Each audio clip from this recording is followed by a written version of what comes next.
Beach! I'm back with a new tutorial. Hello my dears and welcome back to my channel and another video from my How to Make Manga series. We've talked about a lot of things in this series so far. The whole playlist is down there in the description box below, guys. But in today's video, we're going to be talking about something that you guys have been asking me to cover for months and months and months and months and months now. And that is all about speech bubbles. How big should they be? How many words can I fit into a speech bubble? How do I know the shape and size I should be using? Where should I be placing the speech bubbles? How much dialogue is too much dialogue? And how can I let the reader know who's saying what in a scene? That and so many other questions are going to be answered in this tutorial, guys. I ask you to please watch till the very end because I'm telling you there is so much information to know, and I am certain that you're going to come out of this video with at least 3 or 4 new super useful tips and techniques for telling your story. So guys, without further ado, let's get started.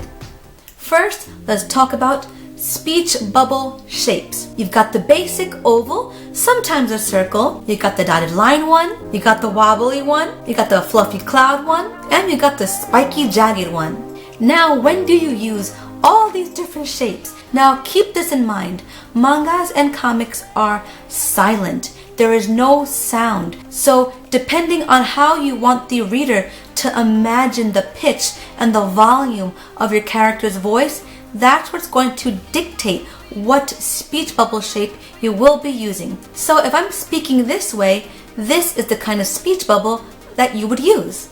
If I'm whispering, you should use this speech bubble with the dotted lines. If I'm speaking like this, I think that maybe this is the speech bubble you should use. However, if I'm talking like this because I'm having a good time with my YouTube babies, hashtag love my babies, we're gonna use this one. And if I'm real pissed off that you're not listening to mama and you're using all the wrong speech bubbles, we're gonna use this one.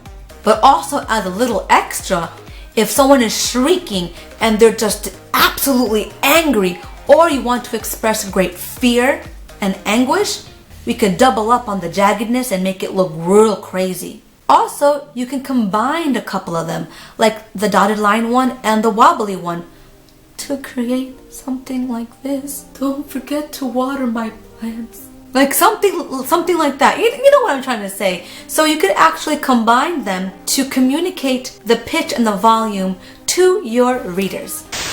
Hey Beach! Mama Mushroom from the future, here to interrupt the video really quickly just to say that information from a lot of my how to draw manga videos are now in my first ever how to draw manga book, which is available right now. I have a link to it in my shop down there in the description box below, guys, and I wanted to thank you all for all of your loving support and for all of you who have purchased this book so far. I was brought to tears by all of your support, and I cannot believe that the art supply set that came with this book is already sold out. And I know a bunch of you are thinking, how could this book or anything that came with it be sold out already? We never heard about it. That's because I actually announced it on both of my Instagram accounts. And as soon as I announced it, you guys just came full force to show mama support, and I can't thank you enough for all of your love over the years. And with my first ever how to draw book, it just really means the world to me, guys. I created the book because I wanted you guys to not have to rewatch all the videos all the time just to find info that you wanted. I wanted to create an easy, straight to the point reference book. So you could open it up to any page and you'll get all of the info that you want. You could learn about inking techniques and all that other good stuff. And unlike other how to draw manga books that are filled with text and a whole bunch of filler pages, girl, mine is very straight to the point, easy to understand, and can be used for people who are ready to get published and want to learn how to use professional manga paper, as well as those of you who want to draw your manga in a sketchbook and just want to have fun and develop your skills. This is for people of all skill levels, so I hope you guys will enjoy it. You can learn more about all the goodies that my art book comes with in the link to my shop in the description box below, guys. So back to the tutorial. Next, let's talk about the size of the speech bubbles. We've got little speech bubbles, we've got medium-sized speech bubbles, and we've got the Big Daddy speech bubbles. We're gonna talk about Big Daddy because Big Daddy gets overused a lot by self-published artists. And we have to talk about that, okay? But we're gonna talk about Big Daddy later. Right now we got these ones because these are the most commonly used sizes. So the little speech bubble usually should only carry 1, 2, 3 words at a time, such as, huh? Yeah, but, well, you know, no, yes. You get the idea. A medium speech bubble is pretty much what you're going to use for everyday conversations. This should not carry more than 1 to 3 sentences tops. And depending on the length of the sentence, only 1 sentence, please. So when you look at a medium-sized speech bubble, it really shouldn't carry more dialogue than this. See what I mean? And if you have more to say, draw another speech bubble. That's what you should do.